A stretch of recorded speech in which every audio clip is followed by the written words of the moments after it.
So hello everyone, this is tutorial number 3 on digital signal processing. In this week, mostly questions based on sampling and reconstruction of signals will be covered in this tutorial. So let's start with question number 1. In this, we are given this figure and we have to tell in the first part if the system is linear for a given choice of t. In the second part, we are asked whether the system is time invariant for a given choice of t. So if we look at this system, this is nothing but an overall discrete time LTI system, which has a C to D converter in its beginning and is followed by this D to C converter. Okay, so this is a general discrete discrete time LTI system. So let's proceed with with part A. So in part A, we have to find out whether it is linear or not. So the answer is that it is linear, and it is linear because if for the whole system to be linear, all the subsystems must be linear. So if we first look at the C to D converter, it is nothing but it is sampling the signal xt with a time period of t, and this is a linear operation. Secondly, we know that we have been given that the discrete time system is LTI, which means that it is obviously linear. Finally, if we look at the D2C converter, we know that it is made up of a D2A converter and a low pass filter. So this combination is also linear, and that is why we can say that the overall system is linear. In the second part, we have to find out whether the system is time invariant or not. And the short answer is that it is not time invariant. And so we can prove this using an example. If we take the impulse response of the discrete time LTI system as simply delta n, and we take some t, that is the sampling period, and we take the input signal as xet equals to 1 for t from -1 to 1, then let us try to see whether we can show what we can say about the time invariance of the system. So first of all, xn is equal to del of n, and then we can calculate y of n simply by convolution of this x of n with the h of n. Both of these are delta of n, so the convolution will be delta of n only. Then we write down the expression for the reconstructed signal in the continuous time, which is basically this yst, this impulse train of the sequence yn, and the h1t, which is the low pass filter through which it will pass. So we can write it like this. This is sampled at a time period of t multiplied with this impulse train, and finally its convolution with h1t. So when we solve this, so the one popular choice of a low pass filter is when we say that the filter is ideal, then we can use this sin C function. So the expression for this low pass filter will be ht is equal to 1 by t sin t by t, capital T, where this sin C function is defined like this. So this is one choice of an ideal low pass filter, and we can put this in this expression over here for yrt, and in doing so we will get something like this.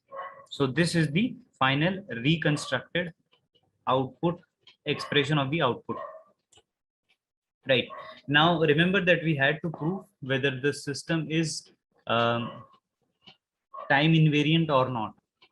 So to do that, what we will do is we will just, okay, we can solve this further by putting t is equal to 2, and we can obtain a simpler expression for yrt. That's what is done here. Now when we delay the input signal by 2, so we get xe t minus 2, and for this input, if we try to calculate yrt, so since xe t minus 2 will if we have xe t minus 2, then xn will be equal to 0 because t is from -1 to 1. And for this, when we calculate the reconstructed output, it will be equal to 0. Now you see that the output is not the shifted version of what the output should be for the original XCT. So that means that the system is not time invariant. Okay, coming to question number 2. Here again, we are given the same arrangement. Figure 1, we have a C to D converter followed by discrete time LTI system and then followed by a D to C converter. We are told that the input XCT has a Fourier transform such that it is XC j omega equals to 0 for this value, for all omega that's greater than this value. So this is a band limited signal. And we have to determine the largest possible value of T and the corresponding frequency response for the discrete time system if the output is this. Okay, so the first thing to note is that for both C to D converter and the D to C converter, again we have the same sampling period of T. Okay, so clearly, since the signal is band limited at 4000 pi, omega equals to 4000 pi, so if we have to isolate the spectrum of the signal, then we must pass it through a anti-aliasing filter at with a frequency of which allows up to 4000 pi, right? However, if we look at this part over here, the output signal is band limited at 2000 pi. So its highest frequency component is 2000 pi. So, and since we are asked to find out the largest possible value of T, it means that we must choose the sampling frequency which is the lowest. So rather than choosing the sampling frequency from the input side, we can do the same from the output side. Since the output has a maximum frequency of 2000 pi, we can select the sampling period based upon this frequency rather than the frequency of the input, right? So that is what, let's look at the solution. Here it is rewritten again, the input and the output. Now that is this says that since only half the frequency band of XC j omega is needed, because this is only up to 2000 pi, so we can select the sampling frequency corresponding to this, and then we can find out T equals to pi by the cutoff frequency, and the cutoff frequency is nothing but the sampling frequency by 2, or actually it's not the cutoff frequency, it's the natural frequency omega n, or the frequency of the input signal, right? Or we can say that we can directly put omega s here, which is nothing but omega n is nothing but omega s by 2. So in that way we can find out the sampling frequency of 4000 pi, and then we can find out the time period according to the expression pi by omega n or 2 pi by omega s, which will give us the time period of 1 by 2000 second. So you see here that the important thing is that if we would have chosen the time period according to the input, then it would not have been as large as this value. That's why we chose the time period based upon the output, because either way T is same for both input and the output blocks. Okay, so now that we have found out T, we are interested in finding out the frequency response h e raised to the power j omega for this discrete time LTI system. So first of all, it is clear to us that the output is nothing but some scaling times the input. This is the Fourier transform of the output, some constant times the Fourier transform of the input. So clearly the Fourier transform of this block will be equal to mod of capital omega. But here we are interested in finding out the DTFT of the signal, because we see that there is small omega here, right? So this is the DTFT. So when we find out the DTFT, the first thing that we have to note is that we scale the frequency omega by a factor of this sampling frequency. So omega 1 or any omega, small omega, will be equal to capital omega by fs, where fs is the sampling frequency, or it is equal to omega, capital omega into t, right? So since the output signal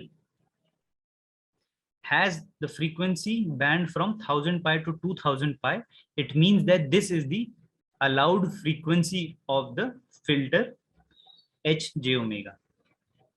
So we can convert this omega 1 and omega 2 in terms of small omega 1 and small omega 2, since we are interested in finding out the DTFT. So that comes out to be equal to pi by 2 and pi. And we already know what the expression for DTFT will be. It will be just be mod of the frequency. And now the frequency is from pi by 2 to pi, because this is frequency in the discrete time. And it will result in 0 when it is between 0 to pi by 2. And this is the final expression for the frequency response of the filter. Okay, coming to question number 3. In this question, we are given a signal x of n. It is being passed through three filters, H0Z, H1Z, and H2Z. And then there are these three blocks with a down arrow and 3. And we obtain these three different signals, Y0n, Y1n, and Y2n. Okay, so we are asked, we are told that H0Z is equal to 1, H1Z is equal to 1 by Z, and H2Z is equal to 1 by Z square. And we are asked to reconstruct x of n from Y0n, Y1n, and Y2n. Okay, so let's look at the first part first, then we'll come to part 2. Okay, so first of all, we need to understand what this symbol means, this down arrow and followed by some number. So this means that this block will reduce the sampling rate. If the input signal is x of n, then the output signal will be x of nn. Where if the input has a sampling period of t, then the output will have a sampling period of t dash, which is equal to mt. So clearly here, if the input is x of n and we have down arrow 3, then this will be x of 3n, right? So the signal is essentially being compressed, or the sequence is being compressed here, and the sampling rate will reduce. Similarly, this block, if we have a block with upward arrow followed by some number, this will play a role of increment of the sampling rate. So if the sampling rate was originally t, it will become t by L. So this is the main function of these two blocks. Now we come back to this figure. Here we are given these three Z transform of these three blocks, which is 1 by Z and 1 by Z square. And then we have these three blocks, which are the downsampled versions of the signal that is present here. And that is how we get Y0n, Y1n, and Y2n. So first of all, it's clear that Y0n is simply x downsampled by 3, right? Because H0Z is simply 1. If we look at Y1n, it is again x sampled by 3, but now there is an advance of +1. So there is a shift of +1. Now Y2n again downsampled by a factor of 3, and there is a shift of 2. So this shift of 1 and 2 is because that is what after passing through H1Z and H2Z respectively. So these are the expressions for Y0n, Y1n, and Y2n. Now when we have to reconstruct x of n, clearly we just need first of all to upscale this signal so that this effect of 3 gets cancelled out. And similarly here we have to upscale and add a delay again. So first let's look at this case, y naught n. So if I take some new time variable k, and I said that x of k is equal to y naught k by 3. So essentially what I have done is I have upscaled y naught n by a factor of 3, right? And k here is equal to 3n. Similarly, when I have to do this for y1n, I will first of all delay it by 1, and then I will upsample by a factor of 3. And k here will be equal to 3n plus 1. So in this way, we can obtain xk from y0, y1, and y2.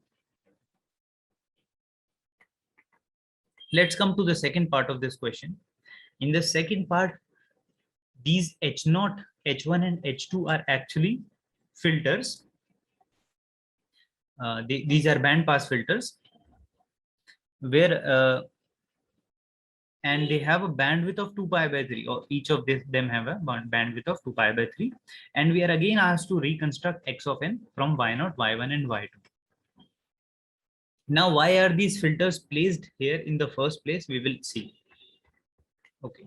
So we will again look back at the concept of downsampling and upsampling. So when we were upsampling a signal, then it is followed by a low pass filter which has a gain of L and a cutoff of pi by L, where L is the rate with which the signal is upsampled. Now, the reason why we have a filter here is, so this filter plays the same role as that of the filter in an D to C converter, where since the signal is upsampled, there will be gaps between two non-zero values of the signal, right? So if it is x of n and this is, let's say, x of n by 3, then there are a gap of 2 between two non-zero signals, and we need to interpolate these non-zero values, and for that this low pass filter is present, and it has a gain of L. So this gain of L will cancel out the effect of the scaling of 1 by L of the magnitude of the Fourier transform. And that is the purpose of this low pass filter here. Similarly, if we look at downsampling, then you will see that here there is a low pass filter before this downsampling action, and which is similar to what the role of a low pass filter in a C to D converter, where we have a anti-aliasing filter that band limits the signal before it gets sampled. So that is the role that this low pass filter plays here. So when we have, going back again to the figure, so when we have these, now this is the role that these three filters play here, that they are like anti-aliasing filters. Now again, if I have to reconstruct xn from these three signals, first I need to upsample. Now that upsampling will be followed by another filter for interpolation, and that filter will be exactly the same as these filters, right? Because we are again interested in getting back x of n. So to do that, we can have an arrangement like this. So we take x of y0 n, y1n, and y2n, upsample them again to cancel the effect of the downsampling, and then pass them through these filters that will interpolate the values, and we will and they have a magnitude of 3, so that the Fourier transform, which was scaled down by a factor of 1 by 3, again get scaled by 3, and then we can take them all together to obtain x of n. Okay, coming to question number 4. Now in this question we have this arrangement. Here you can see that unlike the previous cases, we have two different time periods for the C2D and D2C converters. The time period for the C2D converter is T1, and that for the D2C converter is T2. Okay, and the discrete time LTI block is missing here, which means that the signal is not processed in any way. We are just taking a signal and we are receiving some other signal. Now we are told that the input signal is band limited at pi by t1.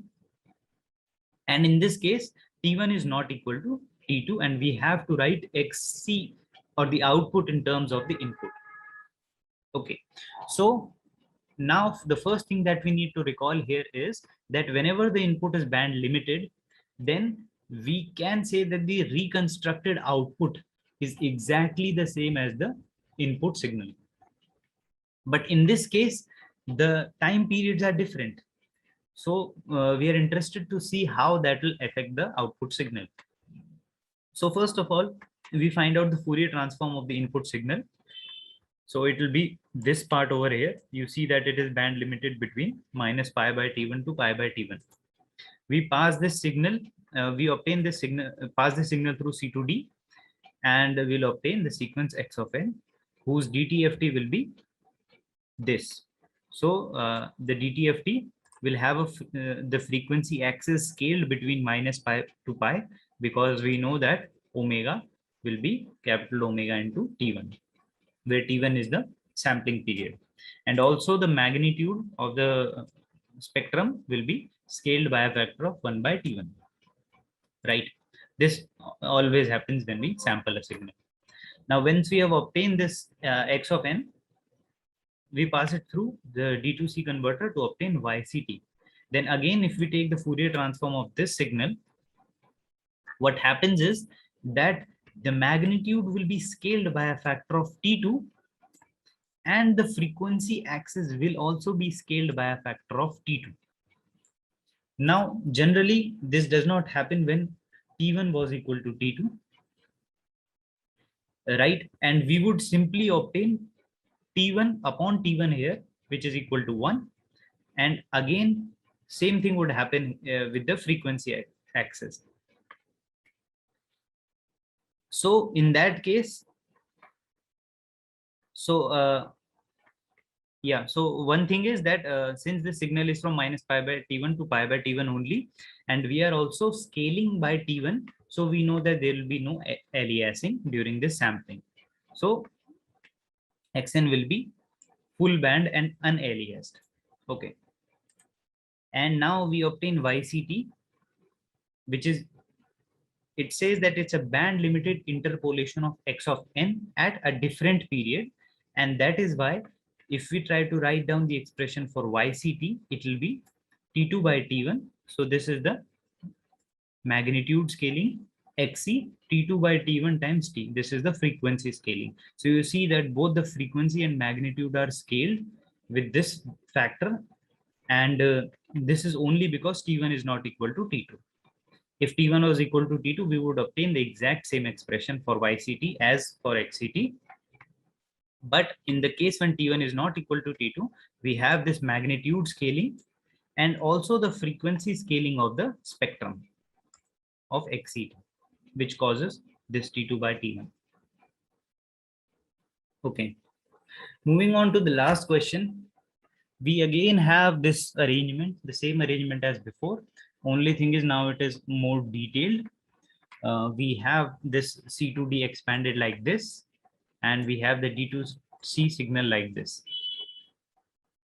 In C2D, we can see that there is a how we obtain the impulse train, and then we convert this impulse train to a discrete time sequence using this block x, to get x of n.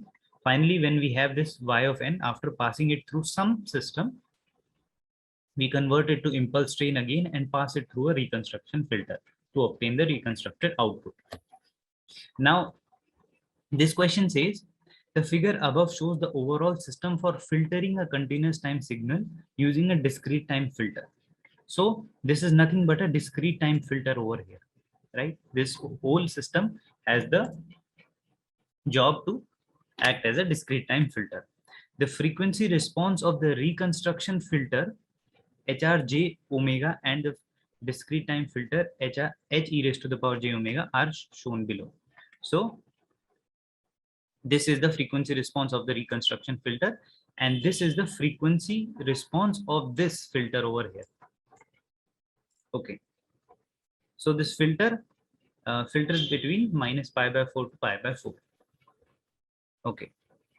In the first part, we are told that that 1 by t is equal to 20 kilohertz, and the input signal has this Fourier transform.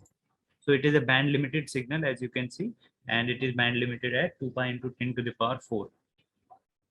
Okay. And in this part, we have to find out, we have to sketch xs j omega and x e raised to the power j omega. Okay. So let's start with this part first. So we have been given the input signal, and its Fourier transform is like this. It is band limited at 2 pi into 10 to the power 4. Okay. So when we calculate xst, that is the impulse train, it is the convolution of the input signals Fourier transform and the impulse train of impulses. So when we take this convolution, what happens is that first of all, the x of s will have scaling of the factor of 1 by t of the magnitude of the Fourier transform. Also, we will see that the spectrum will repeat with a frequency of 2 pi by t. Right. Now, once we have obtained excess of j omega, we will find out the DTFT of the sequence. In the DTFT, another thing that happens is that since now the frequency becomes this component small omega, where small omega is capital omega scaled by a factor of f of s, which is the sampling frequency, which means that we can say that small omega is capital omega into t. So this whole frequency axis will be again scaled. This 2 pi by t will become simply 2 pi, and minus 2 pi by t will become minus 2 pi. And the magnitude remains the same at 1 by t. So this is x e raised to the power j omega. Okay, let's look at the second part. In the second part, it is saying that the overall system behaves like a filter, which we already know, right? The overall system is actually a discrete time filter, where omega c is the cutoff frequency of that filter, and we know that it's equal to minus pi by 4 to pi by 4. This one. This is the cutoff frequency for the filter. Now, we are asked to determine the range of values of t when xc j omega is band limited to this. So again, like the previous case, we have the same input xc j omega, which is band limited at 2 pi into 10 to the power 4, and we are asked to find the range of values of t. So and we have been told that the overall system is simply a low pass filter with a cutoff frequency of pi by 4. Okay.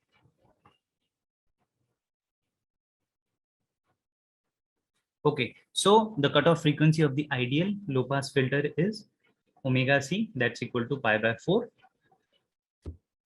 Now, the thing is that we do not need to worry about aliasing in the region of pi by 4 to pi, right? Because since the cutoff frequency of the ideal filter is pi by 4, we can alias at any point starting from pi by 4 to pi. So we can select the time period to be any value such that sampling occurs between pi by 4 to pi. So generally we know that the cutoff frequency should lie between omega n to omega s minus omega n.